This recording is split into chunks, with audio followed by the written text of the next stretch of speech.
ఒక ప్రయోగశాలలో హిట్లర్ ఆయుధాలను తయారు చేసి అవి పేలిపోతున్నాయి, ఒకదానికొకటి రప్చర్ అయ్యి.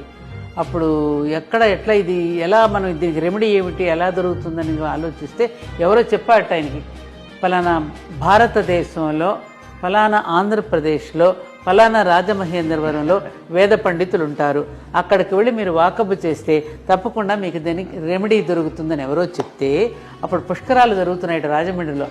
వాళ్ళ భటులను పంపిస్తే ఫలానా వారిని పట్టుకుని వెళ్ళి బాంబే మీదుగా ఆయన అక్కడికి తీసుకుని వెళితే ఆ ప్రయోగాన్ని వారు చేసి ఒక మంత్రాన్ని ఈ విధంగా మీరు ప్రయత్నం చేసి చూడండి అని చెప్తే సక్సెస్ అయిన కారణాన దాని పేరు బజ్బాంబ్ అమ్మ.